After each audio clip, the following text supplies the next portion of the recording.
On today's show, State Senator Dylan Fernandes sits down with Melissa on Community Conversations. We shine a light on local with the sensitive warrior and get a short, just the facts update on Pembroke town government. And if you're looking to learn or just have some fun, we'll also be talking about classes, programs, and upcoming things to do in Plymouth, Pembroke, Kingston, and Duxbury. We are glad you're here. Let's get started.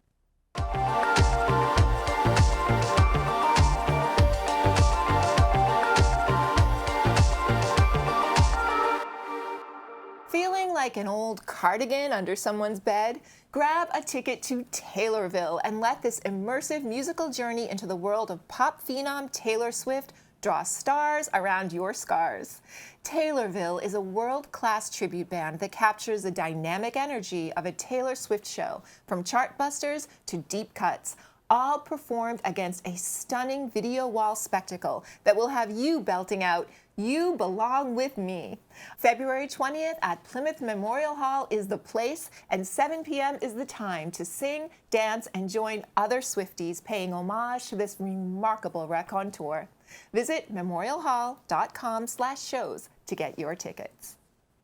On Saturday, February 21st, Little Lies will bring the legendary music and spirit of one of rock's most iconic groups, Fleetwood Mac, to life on stage at the Spire Center. Formed by a group of passionate about the Mac musicians from Massachusetts, Little Lies creates a highly engaging live experience, artfully recreating Fleetwood Mac's greatest hits with precision, heart, and a contemporary edge. From the famed anthems such as The Chain and Go Your Own Way to haunting tunes such as Silver Springs and Rhiannon, the night promises a set full of unforgettable harmonies, iconic guitar riffs, and all your favorite songs. Little Lies will bring the magic, romance, and drama that fed a musical legacy that defined an era to the stage at 8 p.m. Doors will open at 7 p.m. if you want to come early, have a few cocktails, and hang out with your fellow Fleetwood Mac friends before the show. Tickets are on sale now through the Spire Center's website. State Senator Dylan Fernandes represents Plymouth, Pembroke, Kingston, Falmouth, Plimpton, Bourne, Sandwich, and Mashpee in the Massachusetts State Senate, where his stated focus is on protecting the environment, advancing economic development and housing that people can actually afford, addressing the opioid epidemic, and mental health in the Commonwealth. Melissa Mattinzi sat down with Dylan on Community Conversations to take a look back at 2025. Hi, I'm Melissa Mattinzi, the Manager of Community Member Services here at the local scene, and I'm sitting here today with Senator Dylan Fernandes of the Plymouth and Barnstable District. Thank you for coming. So good to be with you, as always. So let's do some catching up. Sure. It's been a year. Yeah, crazy. Been, I know, I can't Flew believe by. it. Yeah. So how was the year? Yeah. Let's do a little wrap up. Well, it was great. I mean, we had a really productive year. Ran for office on delivering for people, and I feel like we were able to do that in 1 year. Brought in $35 million to the district, which is it's a ton of money for this region, and really fighting for what I looked as overlooked communities that we have here on the South Shore in Plymouth. Plimpton, Kingston, and Pembroke, and then there's 4 towns on the Cape side I represent as well. But we saved the Children's Hospital in Canton, which is huge for kids and families in our region. We saved a mental health facility in Bourne. Really important that people here have access to mental health treatment, addiction treatment, and then got a boatload of money for tourism and other things that are so important to the local economy here. So. I think, we're working really hard. We're focused on the people here. We want to deliver, and we're looking to do that this year as well. That's amazing, because that is a lot of money considering the district and everything. Yeah. So locally, putting it under a microscope, where did some of that money go to, and where are some of the projects that are coming up? Yeah, well, there's a whole host of different ones that we got. I passed 40 amendments. A lot of that actually focuses right here in Plymouth, money for Plymouth. So one big thing that I'm very supportive of is our veterans here in town. And so we heard from the new Veterans Center that one of the biggest issues that they face is for veterans locally is access to treatment, access to healthcare, access to shopping, what have you. And when you're in a town that's larger than the size of Boston geographically, right? Like it's hard to get around. And so we got money to buy them a van. And so now they're going to have kind of immediate transport to all the services, care, whatever they need.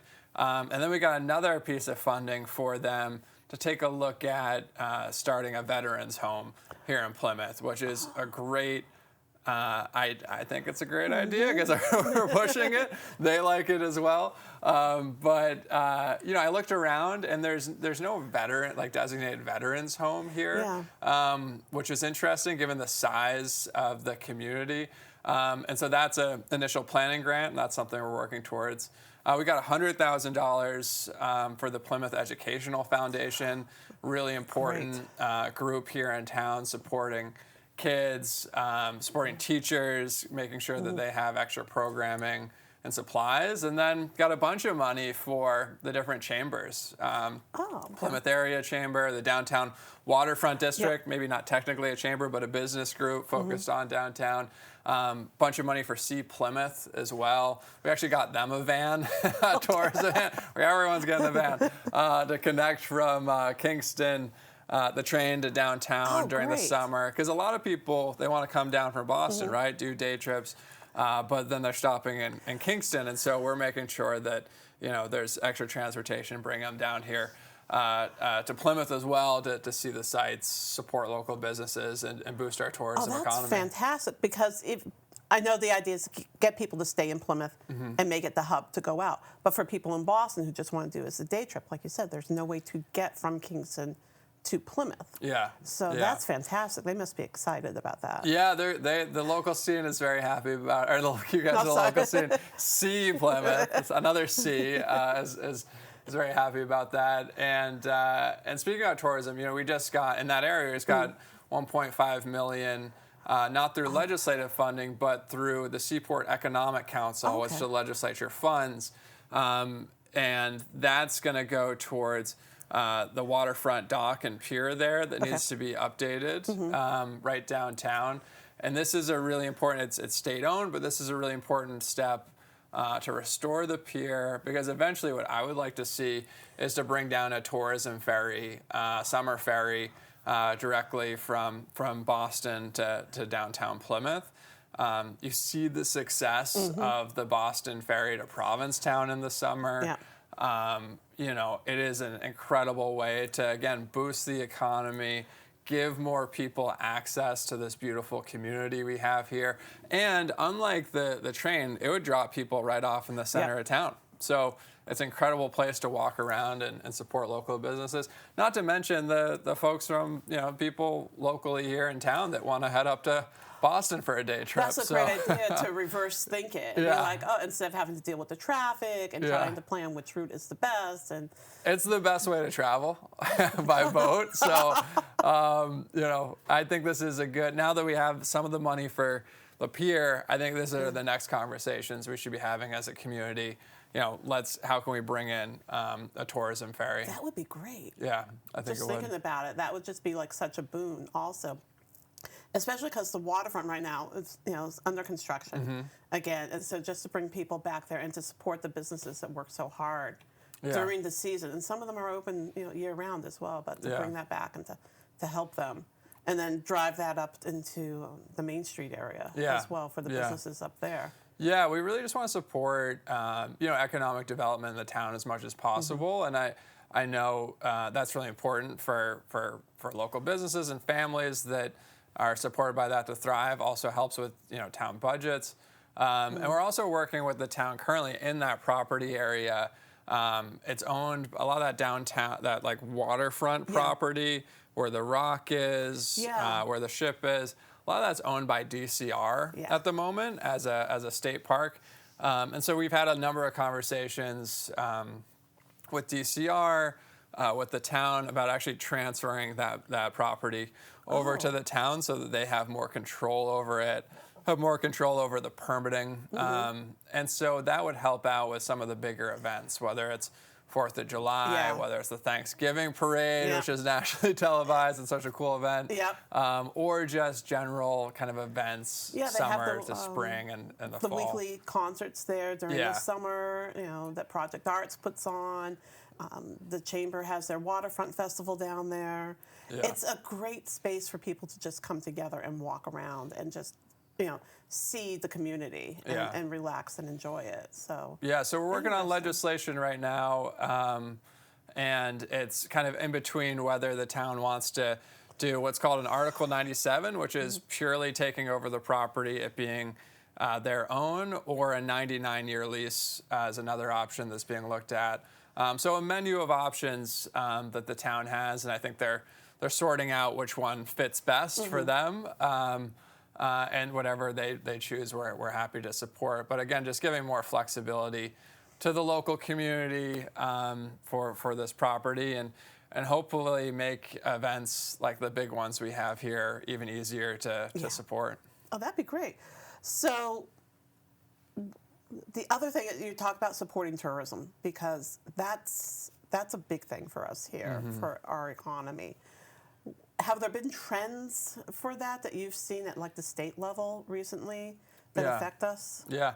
Well, unfortunately, tourism is down in Massachusetts and nationwide, and this isn't, this is well documented, and a large part of it is just from the Trump administration threats to various countries that usually come here for tourism. The main one being Canada. I mean, Canada is by far our biggest tourist block. They're the people who come to this region the most in terms of international travelers.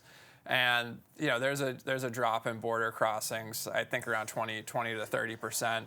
Huge amount. And so that has real impact on our local economy. And we heard about this from Lee Filson, here in town, about how the town was impacted by it, how local businesses are impacted by it. And so that's a real challenge in terms of fewer international visitors coming here. And that's something that is, purely an own, putting the puck in our own goal by the current administration. So, there's that piece. I don't want to leave Massachusetts off the hook, though. Massachusetts, in my opinion, does a poor job of supporting tourism relative to other states. If you look at a New York or a Colorado, they put a lot more money into tourism dollars and support than we do relative to our state budgets. So that's something we've been pushing for. I have legislation around that to have a direct fund into our tourism budget to help us and our tourism-based economy, of course on the Cape, but absolutely right here in Plymouth. And then, we're looking forward to the World Cup too, right? Like that'll be, Yeah. Oh, yeah. we're hosting that. Foxborough. Yeah, it's close by. I don't know. We'll find out. But I think a lot of people traveling here, they see online that it's in Boston. And Yeah. which I'm not sure why FIFA's been putting that out, because Foxborough is not in Boston. Yeah. But I think a lot of places here will probably be full, right? Because we're expecting a ton of people to come for that. It's going to be a really exciting time.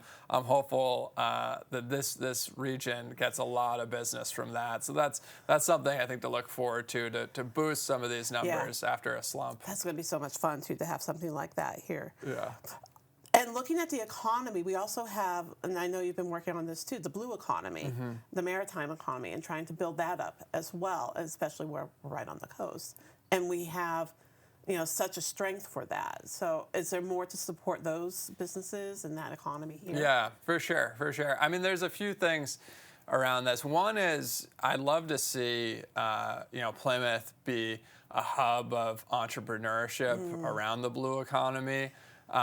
We've been working with the Mass Clean Energy Center. They're kind of the state entity that looks at a bunch of different things. But one thing is supporting entrepreneurship around the blue economy. And we want, in an ideal world, we want to create a hub right here in Plymouth for that. you're right in between Boston, which has all this private equity capital, and Woods Hole, which is the world leader in ocean science. And so it's kind of a great nexus for like an incubator space, an accelerator of some sort to support that economy right here.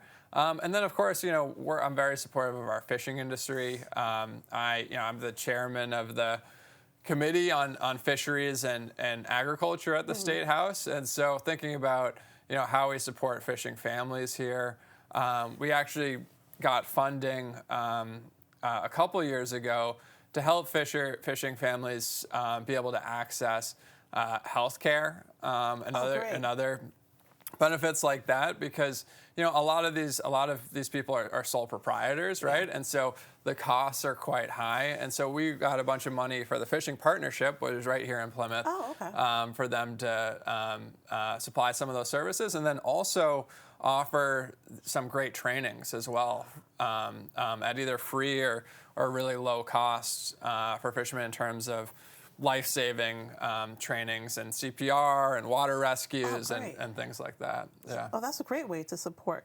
And then the other thing, education is always a big thing. So yeah, for sure. How are we supporting? There's so many local colleges, community colleges, which are now free. Yeah. And supporting students and getting, and then also the local state colleges, which offer so much to the students. How are you supporting them as well? Well, that's such a big deal. I mean, the biggest thing we did, right, it was 2 years ago making community college free for the first time, which I wish I had that when I was coming up. A lot of us did, yeah. To save some money. But that's a really good thing. It's really good. You have Cape Cod Community College here. You have Bristol nearby. And then Cape Cod has a hub right here at the Plymouth Airport. And we've been by there a couple of times. It's amazing. The kids there, they are studying how to, really the technical side behind airplane production and maintenance. And so, kids are going to school for, 2 years and coming out making six figures, being an engineer for airplanes. I mean, it's a really remarkable. It's a great program. Great program, and it's a great story because a lot of local kids are being able to achieve dreams, being able to really improve their financial situations by going through this 2, maybe 3-year program if you're going a little more part-time. But it basically breaks down barriers and gives kids an entryway into economic prosperity, and that's something we should all be about. And so we're going to continue to support that. But one piece we're looking at, very local to Plymouth, is around the cost of busing. And the transportation issue. It's bad. It's a lot. It's a lot. It's not a great situation. Yeah, and so I mean, you have, Plymouth, square miles. It's larger than Boston, right? So there's a lot of costs for bus transportation. And if you're a regional school district, you get some of those costs reimbursed. But Plymouth is its own entity. Maybe it should pull in convince a Carver or Plimpton exactly to come join. But in lieu of that, we're looking at how do we get busing covered. And so one big part of this, the way this is all funded is through Chapter 70. That's the education funding formula at the state level. When they took it up a few years ago, they didn't include bus transportation for places that weren't regional. And so for now, there's legislation moving through the Senate on reopening the commission. And one thing that we've pushed hard for, and it's now included in the commission, is to take a real look at busing transportation, because before it was just focused on reimbursement directly to schools. Now we're taking a hard look at bus transportation. And then there's another piece of this where a lot of these bus companies have consolidated, and so there's actually very few actors in the space right now, and they're able to drive up prices So, maybe the Attorney General should look at that. This is something we've had conversations with her about. We brought her down to Plymouth and raised this issue. But the other piece is in the budget we passed legislation for the Department of Education. Take a look at this and think about ways we can expand more companies and lower costs. So some creative thinking to go into it and to consider other options. Yeah, I mean, I think there's a few ways. Like anything with legislation, there's no linear path to getting something done, and so we're just thinking creatively of what different paths we can take to ultimately lower costs of busing, which ultimately lowers the cost of the Plymouth town budget. Exactly, which would be great. So going into 2026, what's the focus? What are you looking at? Is there anything coming up? There's a few things. I mean, we're really focused on how do we make this a more affordable place for people living here. I think we can all agree costs are too high on so many things. Number one, in my mind, is housing. And so we passed major housing legislation last session. Housing is not, once you pass legislation, put funding towards something, it takes a while to build, right? Yeah. So that's, coming, but it's going to take a little while. In the meantime, I think we're going to take up another big piece of another big housing bill to continue to support it and break down barriers for people to access housing. So that's one big piece. We're going to look at energy affordability. Yeah. Energy costs. It's through the roof. They're too high. We have a ton of energy that was supposed to be coming online in offshore wind that the Trump administration just shut down. So there's millions of homes up and down the East Coast that are supposed to be getting energy that he's just stopped, which is kind of wild to me, especially considering this isn't a Massachusetts problem. Energy costs are spiking nationwide. That's everywhere. So we're just more impacted because we're one of the coldest states in the country. And also, Massachusetts, we don't have any gas, we don't have any oil, we don't have any coal. All of we're an end-of-the-line energy hub, which makes things more expensive too. Everything that we get, we have to be imported unless it's renewable. And if it's renewable, then it's made by Massachusetts people working in Massachusetts jobs, using Massachusetts energy. And so, we have to, so those are some of the headwinds that we're facing. But then also we're doing a deep dive on some of the fees on bills and how do we get rid of some of those and make energy prices more affordable. And there's a couple pieces of legislation that we have on that. The governor has a piece on that as well. And so I think you're gonna look at some energy affordability legislation moving forward. Oh, that would be great. Yeah. And then I know this is more long term also, but I was just thinking about the bridge. Yeah. That's going to be coming up. And that's going to affect the whole area. Yeah. Yeah. The bridge is, look, it's the biggest infrastructure project in our region ever, right? Yeah. Like in the history ever. It's, probably bigger than the canal. This is really important. The Sagamore is fully funded. The project's underway at the state level. The state's hit all of its targets in terms of the reporting it needs to be doing. The last one was the environmental impact statement that was timely filed.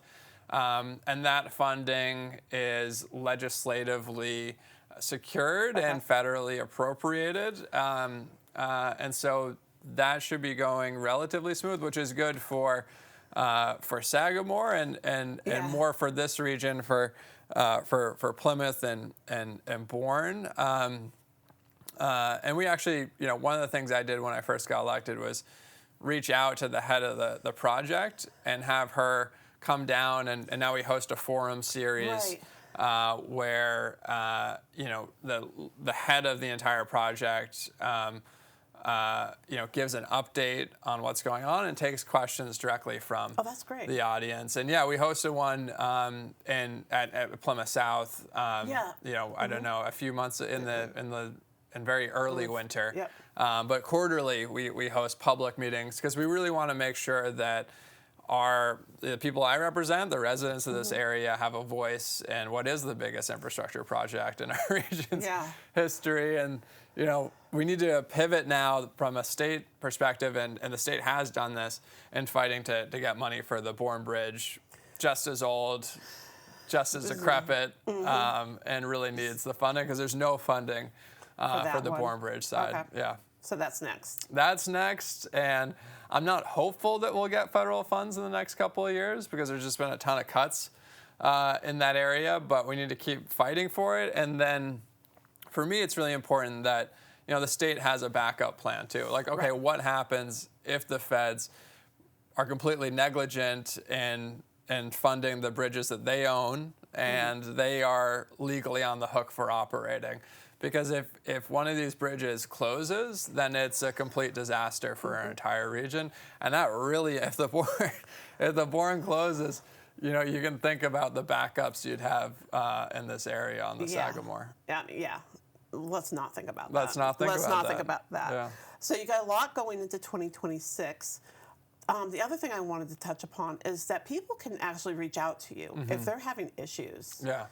And I don't know if people are aware of that. Like, what ways can you help the constituents? Yeah, and I love it when people reach out. We get somewhere between like 150 and 300 emails a day, which is great. But I represent around 170,000 people, and so I don't think everyone knows that we are here and we're happy to help. But just last year, our office handled and closed 543 constituent cases where people reached out with some need in front of the state, and we helped resolve it. And so we help a ton with people getting unemployment benefits, expediting that, making sure that they have the cash in hand they need to pay their rent, pay their bills. We help a lot with helping people get onto health insurance, which is so important for so many reasons. Health, in my view, health's the most important thing we have for ourselves and our loved ones. But whatever it is, we help with state permits, we help before state licensing boards. So if anyone, which camera am I speaking to? This one? This one? If anyone needs help out there, we're happy to help. Just reach out to me, our office, and then if you just Google Dylan Fernandes, right at our office, I think it's the first thing that pops up, and just shoot me an email or give me a call. Okay, that's great. Yeah. And it's an election year. It is. I mean, every other year. It's great. John Adams did a lot of good things. We're the oldest constitutional democracy on the planet, which is a really cool thing. But yeah, he did give senators every 2 years to run. So it feels like you're kind of constantly running, but it's good. I mean, democracy is good. Being accountable is a good thing, and I'm really proud of what we've been able to accomplish. Excellent. Thank you so much for joining us. Thank you so much for watching, and we'll be giving more updates with Dylan throughout the year. Love that. Awesome. Anytime. That's what we're here for, to keep the community informed and keep you connected. Yeah. Thanks again for watching, and we'll see you next time. That's great. Teen librarian Parker of the Kingston Public Library invites you to join the Kingston Public Library's monthly graphic novel book club. Ranging from the classics to newer titles, fantasy and nonfiction, each month you'll enjoy in-depth discussion with new friends about the art and story of this popular book genre, while snacking, if you want, on goodies that the library will provide. On Thursday, February 19th at 4 p.m., the book discussion will center on Julie Dachez's graphic novel, Invisible Differences, a story of Asperger's, adulting, and living a life in full color. Content warnings to consider. This book discusses themes of ableism, sexual harassment, and assault, and medical content. The protagonist, Marguerite, experiences sensory overload and is often overwhelmed by her coworkers. In searching for the cause of her struggles, she receives an autism diagnosis and learns to embrace and love the person she is and was meant to be.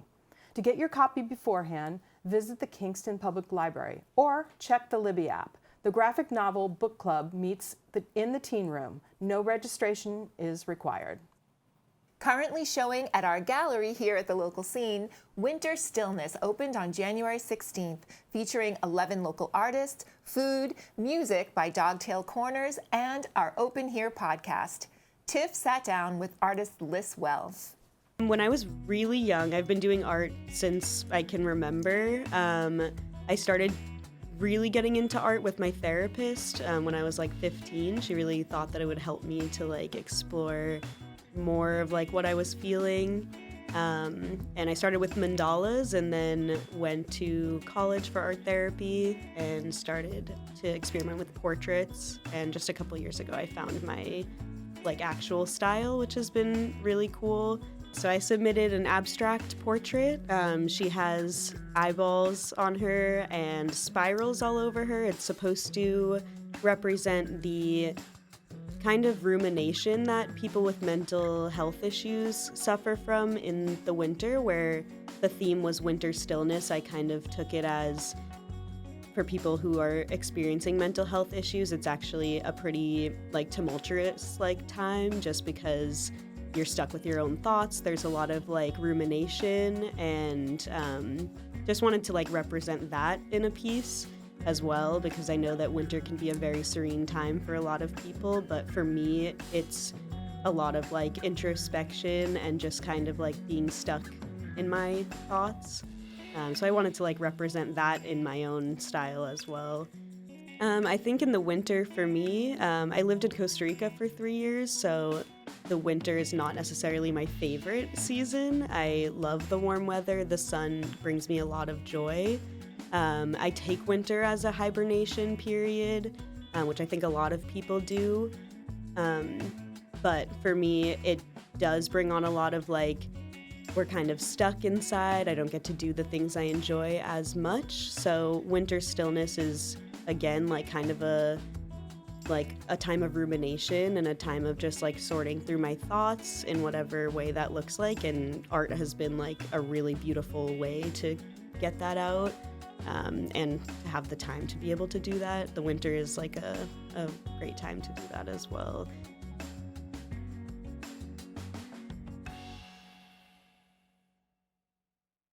Next up is Dave Antoine with Pembroke government on the local scene. After a month away, the Pembroke Planning Board began 2026 with a focus on housing. The January 12th meeting began with a continuance from November, the application of weather vane at Pembroke Country Club.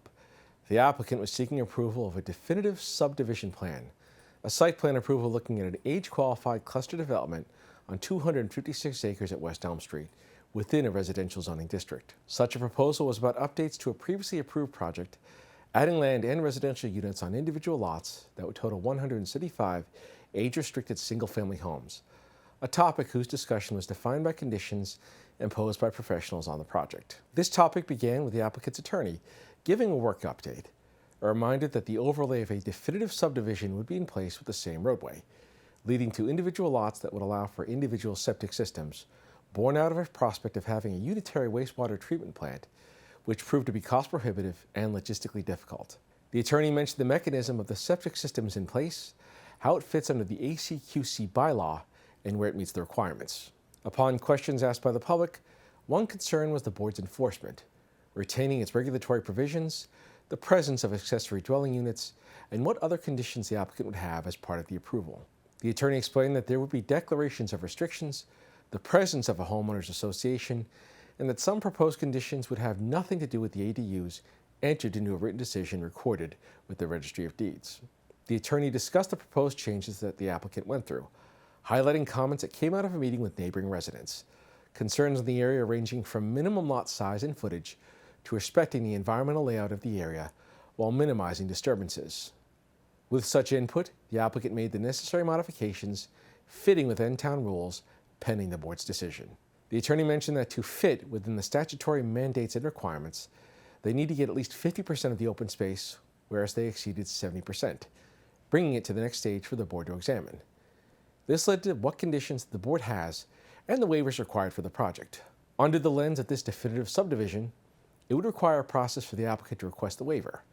Chair Andrew Wandell stated that the waivers were granted under the approved site plan, while the attorney said that they were in form and substance, but in the interest of being proactive, the paperwork ended up becoming a new filing. Mr. Wandell reiterated that this was a previous approval with special permitting, but the subdivision plan was presented to them because of a change in the septic system. After continued discussion, Andrew revealed that they were pleased with the work put in by the applicant, believing that the decisions were sound given they took comments seriously in applying the work. Concerns came up regarding variances and a few other topics, but ultimately did not affect the larger scale of the project. A project engineer then spoke, going over the letters they received, bringing up their concerns. The minimum property line setbacks, meaning where the houses could be located on each lot, but not showing much room on each lot. Chairman Wendell cited that with this condition, it would require the building officials to confirm upon application the property line setbacks and the room would be a condition. Vice Chair Alicia Siciliano-Perry noted each lot would come through the building department, including knowledge of septic. The engineer believed that they have a condition for a confirmatory test pit with the need to go through and make sure all the appropriate locations had these pits, later indicating if the current design on this space meets the needs or a need for modification. Other proposed conditions brought up were construction phasing plans for erosion control, but they have yet to see a plan in the stormwater SWIFT, which would be prior to construction, plus a request to see the final plan showing all the easements along with bearings and distances, essentially a lotting plan. This would either be a condition or provided before approval. A cut and fill analysis was also proposed, given from a construction standpoint how much truck traffic construction vehicle activity would take place with the site. The board agreed, given the concerns from residents during the construction phase, and to give them an idea of the scale and scope during the construction phase. The other question was about the identification of the lot and where the legal frontage was coming from, given it may not be coming from a definitive subdivision road. An official from Crocker Design Group pointed out that with their new lotting plan, where it's stubbed and where there will be emergency access for connectivity, the engineer recommended that they keep her conditions opened, so to address any concerns that she may have. The attorney came back, speaking on the confirmatory testing pits and construction phasing plans being in sync and mentioning that the erosion control general plan may depend on where the phasing goes with the possibility of it being modified. Andrew noted that the condition additions would be the lotting plan and the cut and fill analysis, amending it to the conditions before the attorney. Andrew wanted to remind that this was important to the residents who spoke at the last planning board meeting, bringing up the concerns from the residents that they brought in writing, that no accessory dwelling unit be permitted within the AQCD project, that the petitioner shall not operate or permit the operation of any maintenance equipment within the pitch and putt area between 6 p.m. to 6:59 a.m., that there will be compliance related to light pollution of the zoning bylaws, and that the petitioner shall submit Form A in approval not required lands for 58 West Elm Street with these requirements, enshrining conditions approved by the board. Planning Board Stefan Roundtree chimed in over the phone, questioning the septic system failure mode analysis, an issue that would be a Board of Health concern. With the cards on the table, the board voted to approve the waivers as presented and the subdivision plan with a list of final conditions for approval, including the amendments. 2 roll call votes voted yes by the board. The board moved on to a conceptual meeting regarding housing opportunities at 300 Center Street. According to the developers, a friendly 40B envisioned as 32 residential units with a mix of 1 and 2 bedroom units, with the intent of them being condos. A move that could be assessed as a rental too, and how it plays into affordable housing inventory. Presenter CMAC is in talks with the current property owners, given there was a septic problem and that the presence of retail spaces would change the square footage. This project would be done under mass housing, but the planning board themselves would not be granting approval if it were under a 40B application. Chairman Wendell cited 2 approved 40B projects, and a portion of them count towards the town's affordable housing stock, as recognized by the state. Tying together the town's right to refuse another 40B project and the percentages for affordable housing, Andrew mentioned that as part of the board's discussions with the master plan project, Pembroke doesn't have a lot of buildable land available for single-family subdivisions, leading him to believe that the board will continue to see 40B applications coming, but the available land doesn't allow for the single-family housing like the town is used to. The board then asked about the presenter's mixed-use proposal and what it would attract with such a project such as retail, leading to the possibility of a small coffee shop and a recreational nature place. The presenter discussed potential demolition and refurbishment plans to follow. Vice Chair Alicia Siciliano-Perry mentioned her concern about the state decision on an existing 40B to add 10% 3-bedroom dwellings. The presenters are open to making such modifications, pending other plans. Andrew mentioned the mixed-use issue that arises from this not being part of the town's center protection district, begging the question of mixed use. Andrew expressed his optimism that with the Big Y market coming, it could help increase the retail possibilities downtown. Andrew mentioned that the project does generate interest to them, but as a 40B, it would be heard. But the interest is in how it relates to zoning in the center of town and how they look at it as the master plan and the incorporation of mixed use. Mr. Wendell stated that there would be a need for the Select Board and Affordable Housing Committee to take a look at this, as well as discussing how it would push the board and addressing the issue of mixed use along this corridor, given their minor success with mixed use and with today's needs. Further exploration of this site will need to take place, including talks with the state and beyond. This has been your Pembroke Government Access on the local scene.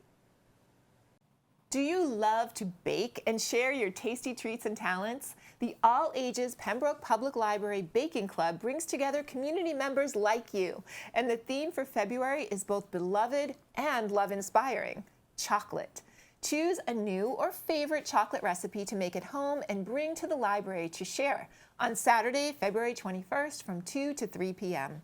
Chat with other bakers who may be your neighbors and sample the delicious treats they've brought to the table. Bring your sweet tooth to the meeting room of the library. Part of our mission as a media center is to welcome members of the community into our studios to record their own show or podcast about subjects that matter to them. The resulting content reflects the diversity of thought and opinion in our neighbors and neighborhoods, but not necessarily the views of the local scene staff, board, or director. We are a platform for free speech. Each week, we'll shine a light on one of our community shows with a short clip to give you a hint of the content available on our community television and YouTube channel. Enjoy this clip from The Sensitive Warrior, hosted by Doreen Lang. Your agency is really built on relationship focused, so can you share a moment when this kind of approach worked so successfully for you? Because I know what you do, other companies do this, but you kind of come at it holistically too. Right. Can you kind of talk about holistically and then maybe share a story or two? Sure. So, meeting the moment is really essential because families are at different points in their needs, in their care needs. And one example that I like to use or share is an actual client that we never actually provided care for. But she called me in a panic, which most clients do. Right. She was at the ER at Tilby Hospital, and she needed 24/7 care. She needed to She go was calling home. for herself? She was calling for herself. Wow, She was okay. advocating for herself. She was young. She was 59 years old. Wow. Had a sudden onset neurological disorder that just came upon her. Wow. The doctor said it may or may not resolve. You have to give it time. You have to do therapy. She went home one time with therapy, ended up back in the ER the next day. So that's why she called me in a panic. So I said, can I come see you? So I went and saw her, and she wasn't in the hospital. She was still in the ER. They could not admit her because of the insurance. So she was seriously in a panic, needed to get out of the hospital, didn't want to go to skilled nursing long term. Wow. What a Wanted to pickle. come home. So we had a heart-to-heart conversation of what the reality of that is, 24/7 care, and what that cost might be, and is it something that she could afford? And it wasn't. So I said, can I make a phone call to a friend? So I like to surround myself with other colleagues that do a similar job but provide different services. Wow. So I called my friend, who's a senior advisor, and I reached out to him, and his name is Jim Monty from Oasis Senior Advisors. And I said, Jim, I have a situation. I need your help. He helped her and I. We called assisted living in Plymouth, and she was able to get in under respite for a 30-day starred respite. Under that care, she has since stayed there. She stayed there for almost a year. She got therapy, outpatient therapy, so she got PT/OT. She was able to walk, transfer herself, do things independently. Wow. She really got the care she needed. She really got the care she needed. She was Right. in an environment that fostered her independence, improved the quality of her life, and was affordable for her. And so she recently moved home with her sister, who was wonderful. helping to take care of her. So If you like what you saw, find more of The Sensitive Warrior on Xfinity Channel 6 or Verizon 43, or visit our community producers YouTube channel at Community on the Local Scene. Big shoulder pads, bigger hair, leg warmers, neon color, and MTV. Step back in time on Saturday, February 7th, when Soundcheck Studios is hosting Duxbury's 80s Night Out. Bedazzling the stage will be Joyride 80s Mixtape Live, a concept band that will perform the best of the 80s, from iconic new wave chart toppers to rock and synth pop gems that will hit all your nostalgia buttons. And while you are flash dancing like a maniac, what a feeling knowing that proceeds from this evening go towards supporting Duxbury youth ice hockey. There will also be an online auction, a 50-50 raffle, and a food truck. Doors will open at 7 p.m., the music starts at 8, and please note that a valid ID is required for this 21 and up event. Visit the Soundcheck Studios website to get your tickets. The Duxbury Senior Center welcomes story lovers of all ages to the multi-generational Read, Sing, Play on Tuesday, February 24th, starting at 9:30 a.m., bringing seniors and children together for a joyful half hour of movement and playfulness. Story time will start with a puppet hello, a stretch, and a welcome song. After the story, more singing will ensue, including a fun goodbye song to wrap it all up. Read, Sing, Play is likely to be most enjoyed by kids ages 2 and up, and all children should bring their caretakers along with them. The event is free, open to all, and no registration is required.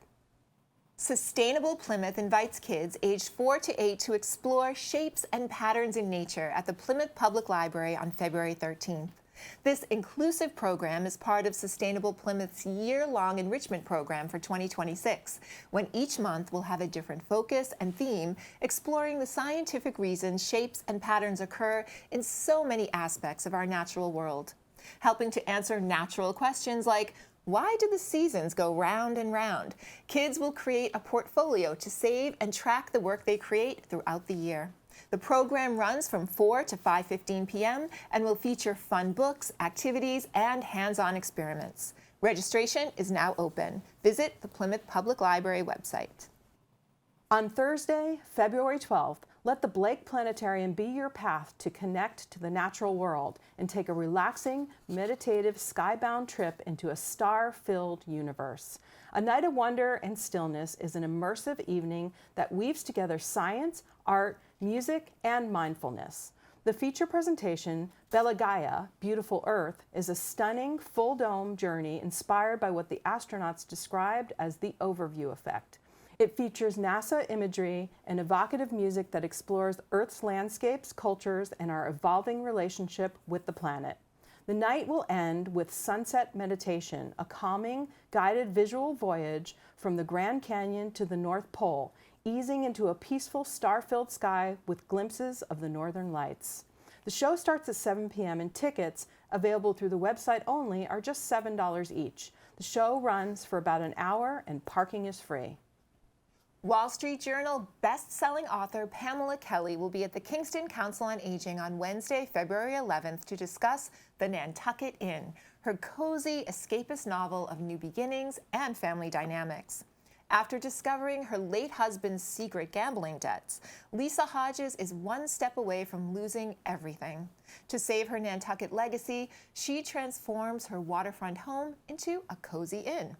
But as the doors open, the Hodges family realizes that home isn't a place. It's the people who show up for you when things fall apart. This author talk begins at 6 p.m. Reserve your spot through the Senior Center's website. And that, my friends, wraps this episode of The Local Scene this week. Thank you for watching. If you live or work in Plymouth, Pembroke, Kingston, or Duxbury and would like to have your own show or podcast, you should. Email community@thelocalscene.media to find out about our free production services and training for community members. And if you have a story or event you'd like people to know about, email us at story@thelocalscene.media. And as always, we thank our patron Tiny & Sons for supporting our mission of community and action through media. The Local Scene this week will be back next week with more of what's good and good to know in our area. Until then, we'll see you on The Local Scene.